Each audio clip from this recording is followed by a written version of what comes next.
네, 여러분 오래 기다리셨죠? 기도하고 시작하겠습니다. 사랑하신 하나님 아버지 감사합니다. 오늘도 저희가 이렇게 주중에 모여서 우리 주님의 말씀을 배우려고 합니다. 오늘 주님께서 저희를 붙들어 주시는 견인 교리에 대해서 공부하고자 하는데 이것을 통하여서 우리를 끝까지 지키신 하나님의 은혜가 어떤 것인지 그리고 그 은혜에 우리가 또 어떻게 반응해야 하는지를 잘 적용하는 그 안아주의 청년부 저희를 될 수 있도록 도와주시옵소서. 예수님의 이름으로 기도드렸습니다. 아멘. 잠깐만요. 확인하죠. 네. 오케이. 자, 여러분 여기 보셔서 좀 하지만 내용이 오늘도 뭐 그렇게 길진 않을 겁니다. 오늘 오랜만에 오신 분들 해가지고 잠깐만 구원론 전체를 보면은 우리 구원론 그러니까 뭐지? 우리 교재 순서가 이렇게 돼 있죠. 처음에 구원에 대해서 삼위일체 하나님의 사역에 대해서 접근을 했었습니다. 그쵸? 그리고 성부의 예정에 대해서 배웠었고요.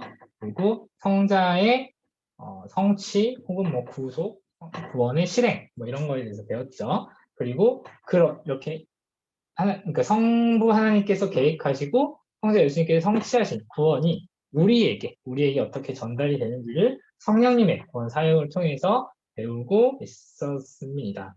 그래서 이 성령님의 사역은 특별히 구원의 순서 혹은 뭐 약간 신학적인 단어로 구원의 서정 이렇게 부른다고 했죠. 물론 이제 구원의 서정을 어떻게 보는지는 사람에 따라서 학자에 따라서 여러 가지 변화가 있긴 하지만 우리 책의 편제는 백금사 목사님이 쓰신 우리 책의 편제는 이렇게 되어 있어요. 이든, 칭의, 양자 그리고 지난번에 했던 성화, 오늘, 견인, 다음에 확신, 그리고 마지막에 영화 이렇게 되어 있고 특별히 성령님의 사역은 이렇게 과거의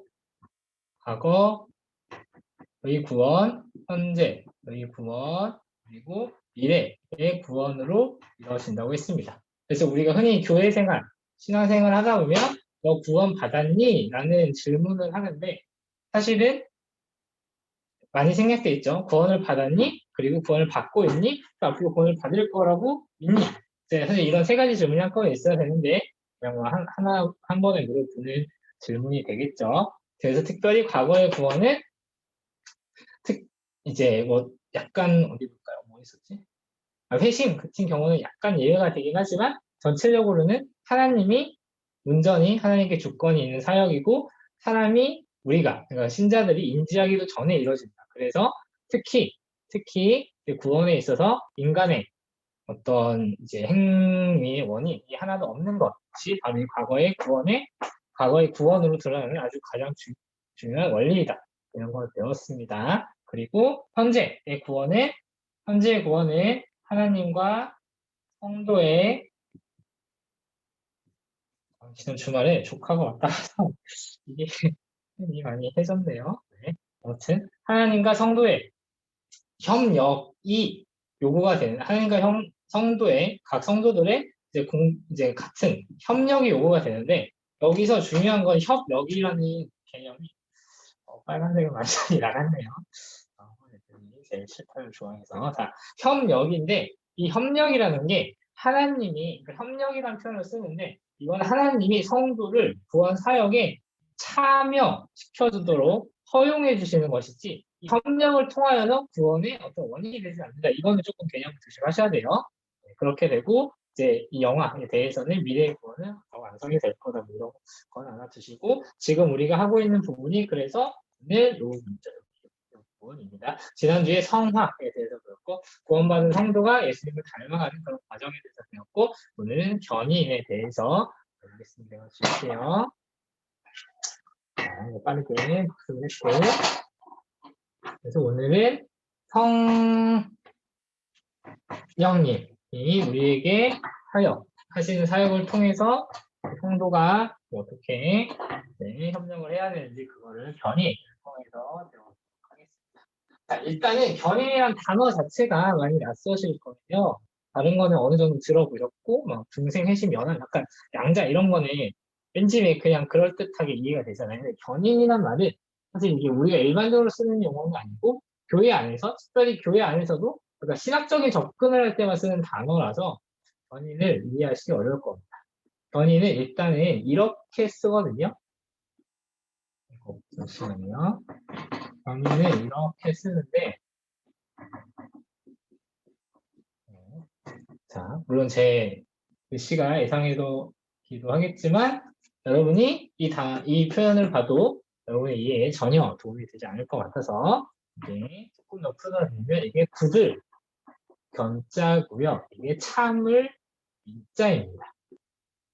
우리가 흔히 쓰는 견인은 끌임을 써요. 이렇게 끌고 간다는 게 견인차 때문에 견인을 쓰는데, 우리 교회 안에서 신학적인 접근을 할 때는 구들견의 참을임, 굳은 인내를 쓰고요. 우리는 글로벌 세대니까 이걸 영어로 쓰면은 perseverance of the saints라고 합니다. 여기 원래 이제 견인이 여기까지인데 보통 성도의 견인 이렇게 봐요. 그러니까 성도의 견인을 얘기하면서 또 빼먹을 수 없는 게 여러분 그래도 안암절교회 청년을 다니셨으면 튤립교리에 대해서 이름은 들어보셨죠? 그렇죠? 튤립교리에 대해서 아예 이거를 언제 한번 공부한 적이 있었는데 언제였죠? 봅시다. 올해가 2022년이죠. 21년 전에 29년 말 20년 초에 했던 것 같아요. 그때 튤립교리를 배웠었어요. 자, 그렇지만 우리의 기억은 또 잘 안 남아있을 것 같기 때문에 한번 보겠습니다. 튤립교리. 자, 튤립교리가 이렇게 이 단어를 하나하나 싸서 튤립이라고 합니다. 자, 이거는 어디냐면은 일단은 이렇게 빨리 답을 말씀드릴게요. 이거는 토탈 디프레버티 그리고 아이고.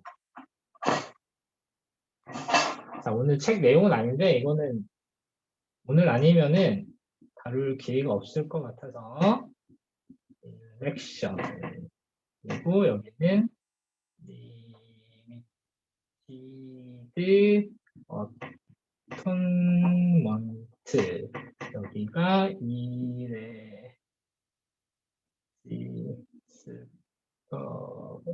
자, 제 영어 발음은 주목하지 마시고요. 이게 이제 벌써 이어런스 오브 퍼센트이고 자, 글로벌 세대지만 이게 전적 타락 이게 무조건적 선택 제가 오늘 자세한 이유가 있어요. 일단 말씀드릴게요. 이거는 제한 네. 그리고 아소죄 이거는 불가항력적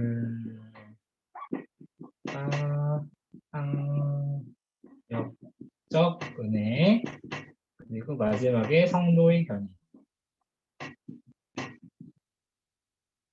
자, 이 튤립교리는 언제 등장했냐면 도르트 신조라는 게 있거든요. 그 도르트 신경에서 이 튤립교리가 등장했습니다. 도르트 신경 언제 나왔냐라고 하면은 조금 역사적 배경을 약간 TMI로 빠져서 말씀드리면 언제냐 아르미니우스라는 사람이 있었고 아르미니우스라는 사람이 죽고 나서 그 제자들이 약간 신학적으로 아르미니우스 학파라는 그런 이제 학파를 결성을 했어요. 근데 그 학파들이 주장을 하는 게 또 뭐 여러 가지가 있지만 깊게 가지만 굉장히 이제 행위 구원 쪽으로 많이 빠졌거든요. 그러니까 이단이라고 보기는 조금 거의 뭐 이단 쪽으로 많이 갔는데 어쨌든 인간의 구원에 있어서 사람이 어떤 행위를 해야 되고 이제 그런 행위로 사람의 어떤 뭐 선한 행위로 인해서 우리가 구원을 받는다. 약간 그런 흐름들이 되게 많아서 당시에 영향력 있는 많은 신학자들이 문트겠죠. 독일에 그런 곳에 모여서 독일 네덜란드 약간 그런 신학자들이 모여서 그 튤립 교리로서 우리가 제대로 성경을 믿는 우리들은 이 5가지 교리를 믿는다라고 정리를 한 겁니다. 그래서 이게 그러니까 아르미니우스주의 이런 게 사실은 뭐 완전히 이단이 아니라 우리도 오늘날 많이 오해하고 있는 내용이기도 하고요.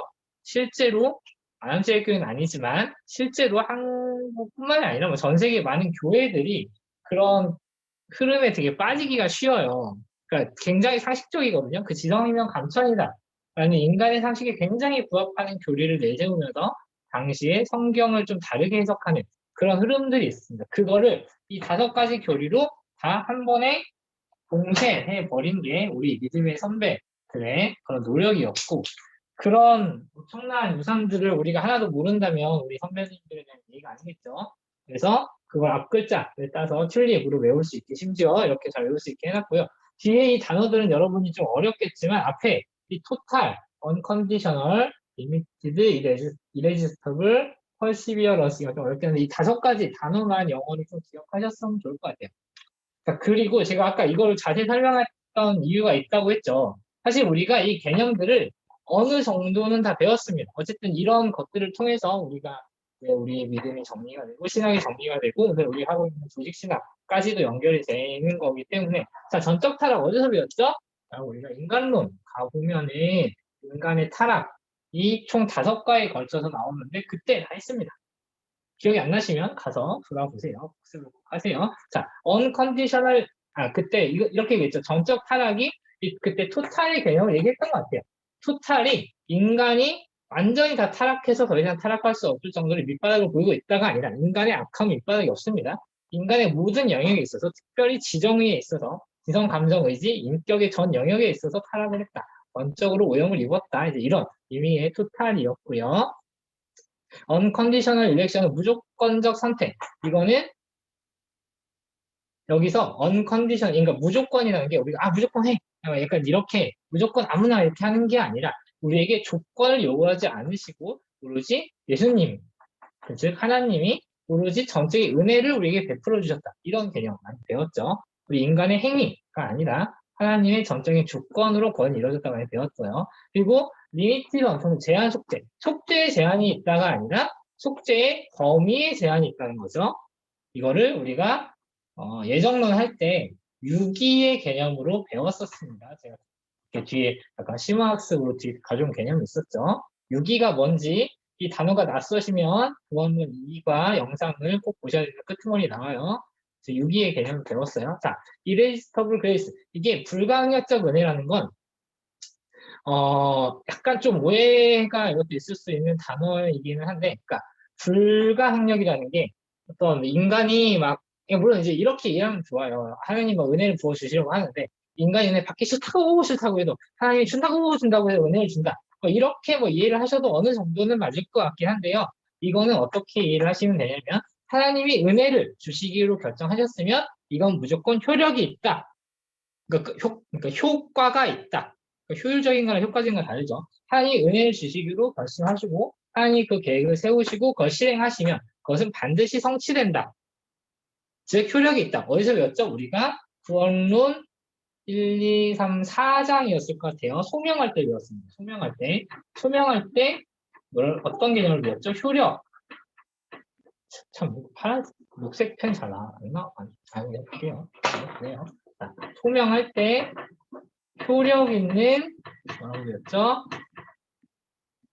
부르심이라는 개념을 배웠었습니다. 그래서 소명에서 가장, 그러니까 구원의 서정 중에 소명 단계에서 가장 핵심적인 단어가 효력 있는 이었다. 하나님이 반드시 이루어진다. 그리고 오늘 이 튤립 교리의 마지막에 해당하는 perseverance, 견인에 대해서 배우겠습니다.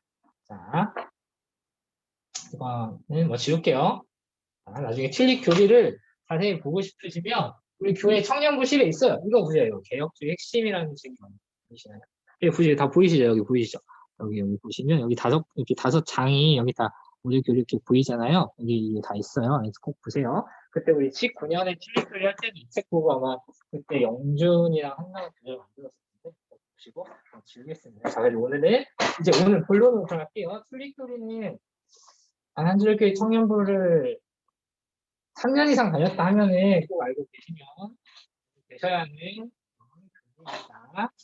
꼭 알고 계셔야 돼요. 모르시면 계속해서 이거 사실 튤립 교리 자체는 제가 웬만하면 뭐 이런 거는 이렇게 인터넷으로 검색해서 막 뭐라고 하진 않는데 튤립 교리 워낙 명확한 교리라서 인터넷으로 찾아도 구글링 해도 어느 정도 있는 내용을 나올 겁니다. 자, 그래서 오늘 견인으로 들어오는데 견인은 아까 말했듯이 이렇게 끌고 가는 그러니까 물론 이제 뭐 이렇게 이해하는 것도 가능할 것 같아요. 하나님이 우리 뭐 멱살을 잡고 이렇게 끌고 간다 끝까지 이런 견인의 의미로 이해를 하셔도 될 무리는 없지만 정확하지 않습니다. 자, 견인은 부들견 참을 인이잖아요. 이거를 쉽게 이해하면은 그러니까 하나님이 우리를 굳게 인내하게 하신다. 굳게 인내하게 힘을 주시고 보호하신다. 이렇게 이해를 하시면 됩니다. 그래서 오늘 우리 오늘 교재에도 부제가 이렇게 나왔죠. 하나님의 보호와 성도의 인내. 그러니까 성도가 이제 아무 신앙을 가지고 계속해서 흔들리고 계속해서 유혹에 넘어지고 이렇게 알잖아요. 우리 다들 그러고 있잖아요. 그렇죠? 그러고 있잖아요. 지금 우리가 이렇게 공부하러 모인 이 순간에도 아까 빨리 책 진도 나가지 뭐 딴 소리 하고 있어 막 빨리 끝내야 되는데 막 이런 생각이 들고 여러분 안 그렇겠지만 네, 안 그렇겠지만 그런 생각이 든단 말이에요. 그런데 하나님이 우리를 그런 모든 공격과 모든 시험에서 굳게 인내할 수 있도록 보호하신다라는 그런 의미로 이 perseverance 의 의미가 생겼다고 보시면 되겠습니다. 자, 이제 발제법으로 들어갈게요. 자, 그래서 성도의 견인이란 이제 결국 그런 의미입니다. 잠시만요. 이렇게 그런 의미입니다. 성도의 구원은 이제 성도가 구원을 받았잖아요. 우리가 아까 보시구나. 아까 뭐지? 예정하고 그러니까 이제 과거의 구원이 우리에게 일어났어요. 우리도 모르는 새. 그리고 우리가 그 과거의 구원 토대로 이제 이렇게 더 하나님을 닮아가서 거룩하게 되는 성화의 단계를 밟고 있단 말이에요. 근데 그 성화가 완전하지? 이 세상에서는 성화가 완전해질 수 없다. 결국 이 세상에서는 그리스도와 같이 완벽하게 거룩해질 수 없다. 물론 어차피 이거는 뭐 영화들도 마찬가지. 어쨌든 이 세상에서 완벽하게 거룩해질 수 없다라는 걸 배웠단 말이에요. 그러면은 그렇게 거룩해지지 않은 상태로 계속 있다. 거룩하지 않은 상태로 계속 있다가 갑자기 구원을 잃어버릴 수도 있을 것인가? 있지 않을까라는 불안에 휩싸이고 의문이 들 때도 있단 말이에요. 근데 성경은 그런 일은 절대로 있지 않다라고 대답을 하고 있습니다. 하나님이 우리를 굳게 인내할 수 있도록 보호하시기 때문에 자 그래서 우리 보면 소명준성 해심 연합 칭의 양자 성화 이전에 배웠던 구원의 서정이죠. 구원의 순서 그 은혜를 받은 자들은 최종적으로까지 하나님의 은혜 상태에서 떨어지지 않고 확실하게 인내하여 영원한 구원을 받습니다. 자 여기서 이제 성도의 인내라는 표현이 계속 나오는데 사실 책에는 인내라는 표현이 좀 명확하게 설명되지는 않는데 이렇게 일하시면 될 것 같아요. 우리가 언제 배웠죠? 그 연합 배울 때 바울이 이렇게 고백한 걸 배웠잖아요. 바울이 뭐라고 하죠? 내가 이제 그리스도의 고난에도 참여한다. 이렇게 배웠잖아요. 우리가 진짜 고난을 받았다면 이제 어떤 이 세상에서의 물론 이제 이 세상에서 하나님을 바라보며 어떤 뭐 진정한 복락 뭐 이런 걸 누리게 해주시지만 우리가 일반적으로 사회적으로 혹은 뭐 인간적으로 생각하는 어떤 즐거운 일들만 신자들이 이루는 건 아니란 말이죠. 정말 신자가 됐다는 거는 그런 즐거운 복락뿐만 아니라 예수님의 고난, 성도의 어려움, 약간 이런 모든 것에도 내가 참여하겠다라고 하는 고백이고 그래서 그런 연합의 과정에서 내가 그런 괴로움들을 어떤 뭐 욕망을 억누르는 괴로움이든 어떤 핍박의 괴로움이든 그것에서 떨어지지 않게 나를 끝까지 인내하게 해주시는 게 견인의 은혜다. 이렇게 보시면 될 것 같습니다. 알겠죠? 견인이 조금 여전히 이해가 안 된다 하시는 분들은 나중에 연합? 그쵸. 연합 가서 한번 연합의 진짜 의미 중에 그리스도의 고난에도 참여하는 이런 의미를 다시 한번 보고 견인으로 돌아오시면 좋을 것 같아요. 네, 그래서 이어서 줄표 가면은 자 우리가 근데 이런 견인이 없다면 확신 없이 신앙생활을 하게 될 거고요. 그럼 떨어지면 어쩌지? 뭐 어쩌지? 약간 이런 고민이 있을 거예요. 그렇지만 반대로 우리의 믿음이 절대로 중간에 타락하지 않는다고 그렇게 믿는다면 우리가 잠깐 흔들리더라도 우리가 믿음으로 신앙의 기복이 있더라도 신앙의 기복이 없는 사람은 없어요. 당연하죠. 그렇죠? 아마 뭐 저를 포함해서 우리 모두들 다 이 시간에 같이 모여서 하나님의 말씀을 배우자마자 줌을 끄자마자 이제 엄청난 시험 덩어리에 휩싸이게 되겠죠. 자, 다들 기복이 있지만 결국 다시 회복할 수 있을 거란 믿음으로 하나님을 바라볼 수 있게 되는 게 견인의 은혜입니다. 사실 이게 다음에 이제 12장에서 배울 구원의 확신이랑 조금 겹치는 내용이긴 한데 이거 뭐 무자료들이 잘할 수 없으니까 이렇게 한번 일단은 이렇게 뭐 다음 배울 확신의 뭐 맛보기로 그렇게 이해하세요. 자, 우리가 이제 끝까지 견고하게 인내해서 결국 구원이 완성될 수 있도록 우리가 하나님의 은혜에서 떨어지지 않을 것이다. 라는 그런 견인의 은혜를 잘 보시면 되겠습니다. 자, 그러면은 그 성도의 견인에 대한 확실성이 성경에 어디 나와 있는지 보겠습니다. 첫 번째로 예수님이 요한복음 뭐 이런 데서 말씀하셨죠. 이게 주로 어떤 구절이냐면 내가 나의 양을 하나도 잃지 않겠다. 뭐 이렇게 누가 내 양을 빼앗아 가려고 하는데 내가 다 지키겠다. 약간 이런 구절이시거든요. 그러니까 예수님께서 그 찾으러 오신 양을 찾으시고 다시 한 마리도 잃지 않겠다라는 굳은 이제 선언을 하셨죠. 그러니까 예수님이 잃지 않겠다는데 누가 가져갈 수 있겠습니까? 그렇죠? 그래서 오늘 책에는 이런 개념이 나요. 우리가 이제 손을 잡고 계시는데 그 하나님이 우리의 손을 잡고 계시는 게 아니라 우리의 손목을 잡고 계셔서 내 믿음을 강해졌다 약해졌다 해서 나는 하나님을 잡았다 놨다 약하게 잡았다 대충 잡았다 안 잡았다 놨다 뭐 난리 부동 요지 부동을 치고 있는데 하나님은 그냥 나를 이렇게 꽉 붙잡고 계신다 절대 놓지 않으신다 이런 개념으로 비유적으로 약간 표현을 하고 있습니다. 네. 이렇게 보시면 될 것 같고요. 자, 사도 바울이 로마서, 빌립보서 이렇게 말을 하는데 특히 빌립보서는 여러분이 암송을 하시면 좋을 것 같습니다. 너희 안에서 착한 일을 시작하신 이가 그리스도 예수의 날까지 이루실 줄을 우리는 확실합니다. 자, 이 구절도 제가 몇 번 많이 소개해드렸죠. 사실 제가 개인적으로 좋아하는 구절이기도 해가지고. 자, 너희 안에 착한 일을 시작하시니, 여기서 착한 일이라는 게 사실 성경에서 선하다, 착하다라고 하면은, 자, 성경에서 말하는 특히 이제 우리 기독교 신앙에서 말하는 선하다. 완전히 선한 분은 다 하나님 한 분밖에 없죠. 그러면은 완전히 착한 분이 그 하나님이 하시는 구원 사역 조금 더 큰 이제 뭐 사역이 더 큰 하나님의 얘기 있긴 하지만 어쨌든 우리에게 중요한 구원 사역을 예수님께서 하나님께 시작을 하셨단 말이에요. 시작을 하신 그 일을 반드시 끝까지 이룰 것이라고 우리는 확신한 즉 구원이 시작되었으면 우리에게 반드시 완성될 것이다라고 확신하는 게 빌립보서 1장 거기 4절 6절에 있는 내용입니다. 사실 몇 절이었다 저 기억이 안 나는데 5절인가 아무튼 그 잘 기억을 하세요. 자, 그 예를 들면은 우리가 예전에 밑에서 그냥 볼게요. 자, 일단은 사도 바울이 그런 얘기 했다 알아두시고 사도 베드로도 마찬가지로 이제 견인에 대해서 성도들이 그 은혜에서 떨어지지 않는다 이런 내용들을 이제 전인가 베푼가 왜 빼먹었지? 오늘 책을 보면서 확인하세요. 자, 그리고 방금 1번 이제 직접적으로 성경이 이런 거 외에 좀 간접적으로도 이런 견인의 교리가 드러난 구절들이 있습니다. 자, 특히 성부의 예정과 성도의 견인이잖아요. 자, 우리가 예정론 배울 때 예정론의 핵심이 뭐였죠? 예정이 우리의 행위 때문이 아니라고 했죠. 그쵸? 우리의 행위 때문에 얻어진 게 아니라면 우리의 행위 때문에 얻어진 게 아니잖아요. 그럼 마찬가지로 그러니까 우리 이렇게 표현합시다. 하나님이 우리의 뭐가 이뻐서 준 게 아니란 말이에요. 그쵸? 우리가 뭐가 예뻐서 준 게 아니에요. 우리가 뭐가 잘났다고 준 게 아니에요. 그래서 우리한테 딱히 뭐 잘난 것도 없는 우리한테 구원이라는 큰 선물을 주셨단 말이에요. 근데 하나님이 이미 우리가 그렇게 뭐 개차반인 걸 알고 주셨는데 얘가 예를 들어서 뭐 정말 막 마이너스 100인 걸 알고 주셨어요. 근데 얘가 마이너스 100일이 됐어요. 마이너스 100일이네 뭐야 하고 다시 빼서 가실 이유가 없다는 거죠. 물론 뭐 있다고 제가 비유가 좀 이상해서 그렇게 있다고 생각할 수도 있는데 하나님의 입장에서는 우리가 조금 덜 나빠지나 더 나빠지나 하나님의 입장에서는 어차피 절대로 허용될 수 없는 죄인이란 말이에요. 그렇다면 하나님께서는 굳이 우리에게 그 예정을 우리의 행위로 인해서 걷어가실 이유가 적어도 없다. 뭐 이렇게 하시면 될 것 같고요.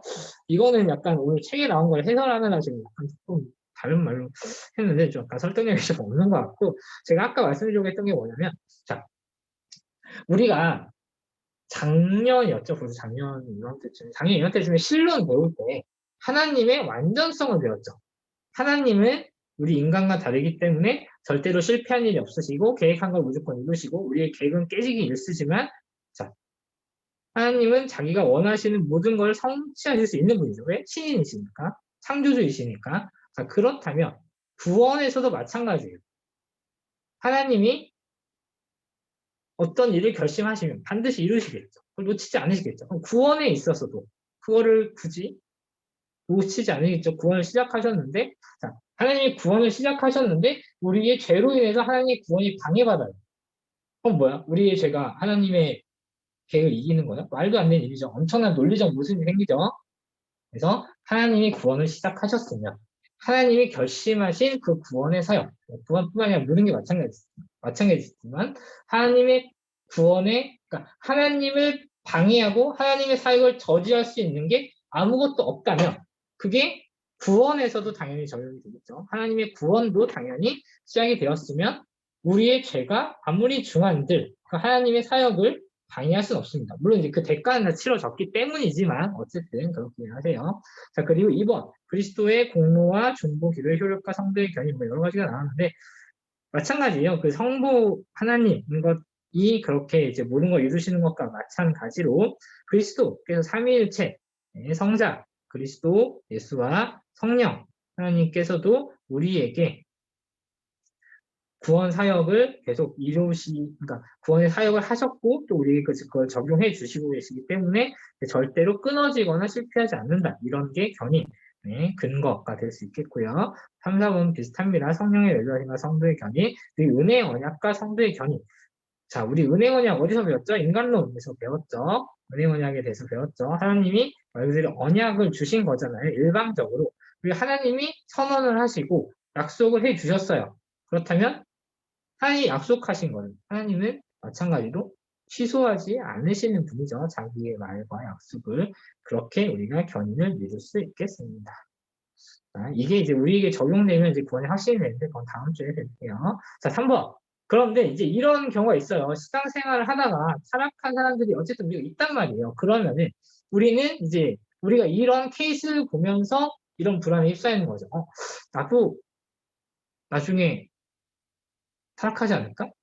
라는 고민에 휩싸이게 되는 게 사실 이제 이런 걸 보면서인데, 그러니까 우리가 어렸을 때 같이 신앙생활 하다가 지금 교회 안 다니는 친구들 사실 많잖아요. 제 주변 친구들도 많고.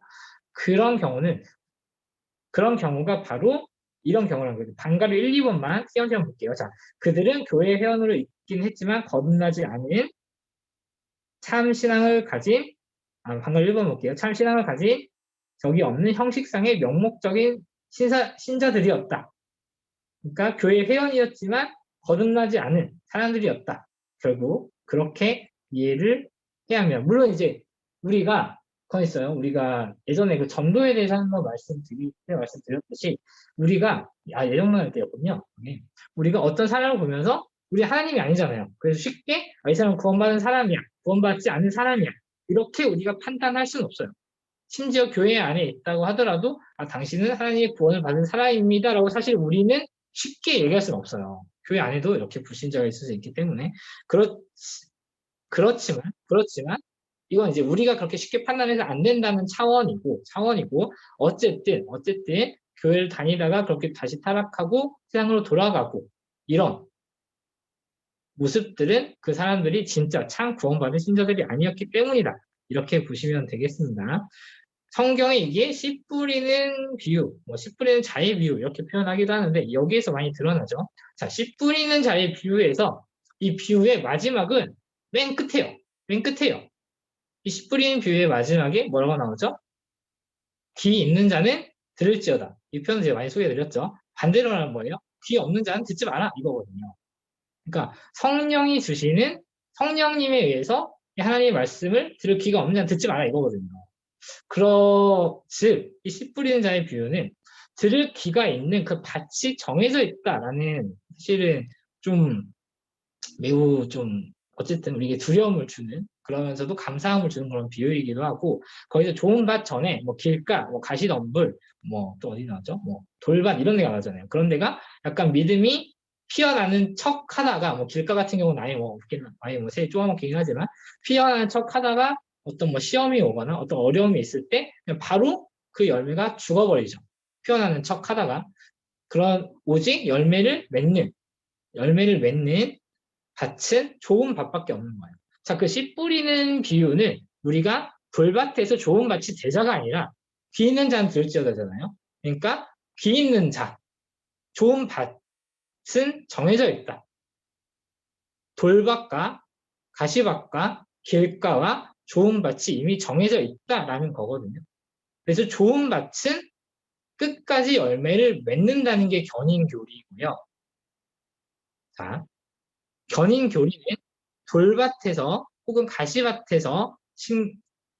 심겨져서 피어났던 그런 어떤 그 뭐냐 식물이 끝까지 간다라는 게 견인이 아니라 좋은 밭에 하나님의 참 신자였던 참 신자인 사람의 마음속에 말씀, 구원이 심겨지면 그건 반드시 성취된다라는 게 씨 뿌리는 자에서 나오는 예정의 의미고 또 견인의 의미예요.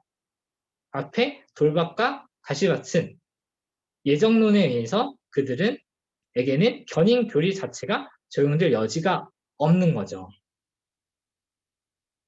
자, 불신자에게는 견인이 절대로, 그러니까 보세요. 그러니까 견인이 아까 뭐지? 구원의 서정에서 벌써 몇 단계였죠? 6단계, 7단계, 8단계였잖아요. 우리가 보는 것만 하더라도.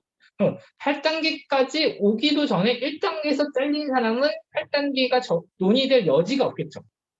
그래서 우리가 성도가 아닌, 그러니까 성도였다가 교회에서 떨어진, 그러니까 은혜에서 떨어진 사람들을 보면 그 사람은 1단계부터 8단계까지 왔다가 떨어진 게 아니라 아예 1단계에 그러니까 0단계, 그 전에 1단계, 0단계에 진입조차 못한 사람들이다거든요.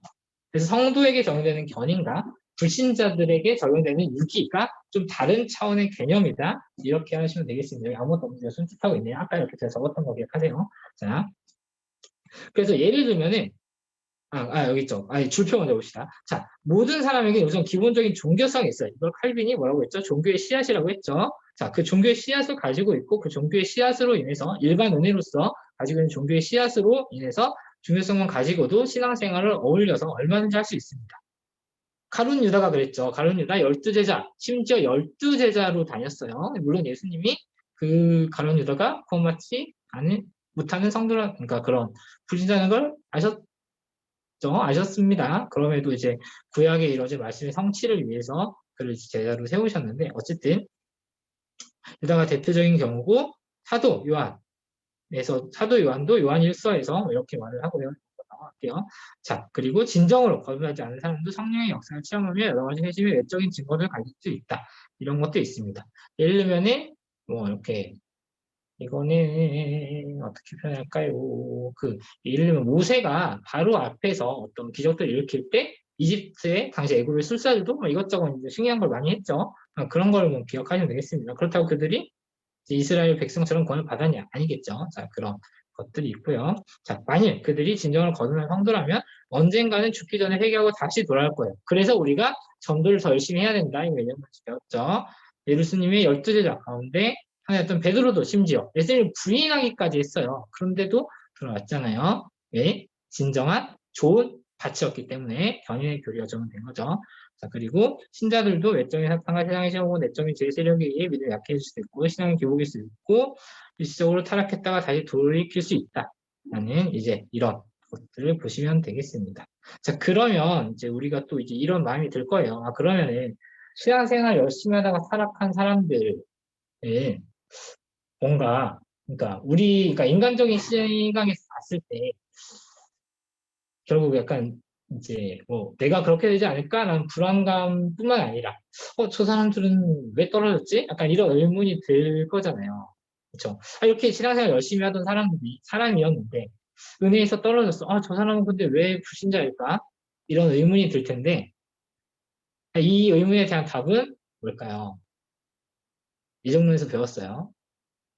정답은 알 수 없다예요. 이거 대답하려고 안 됩니다. 이걸 대답한다는 거는 하나님이 돼서 이 사람이 왜 신자고 왜 불신자인지 내가 하나님에 대해서 대답한다는 거고 우리는 선택과 유기, 교리에 대해서 겸손하게 감사하면서 그래서 더더욱 이제 하나님의 말씀을 더 전파하기 위해 노력을 해야 된다. 이렇게 결론을 가셔야 됩니다. 이게 무슨 말인지 모르겠으면 시간이 넘어가는 동영상이긴 하지만 원론 2장 예정론을 다시 보고 오시면 좋을 것 같아요.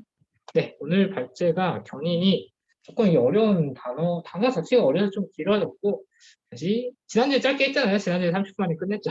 자, 오늘 좀 길어졌긴 했는데, 그래서 책 내용은 뭐 그렇게 길진 않아서 10시 2분까지 견인 내용 책 읽고, 이제 기도하고 오늘 늦게 시작했잖아요. 자, 10시 2분까지 책 읽고 와서 기도하고 마무리하겠습니다. 네, 각자 책 읽어주세요.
네, 여러분 다 읽으셨나요? 네, 다 읽으셨죠? 혹시 질문 있으신 분 있으면 말씀해 주세요.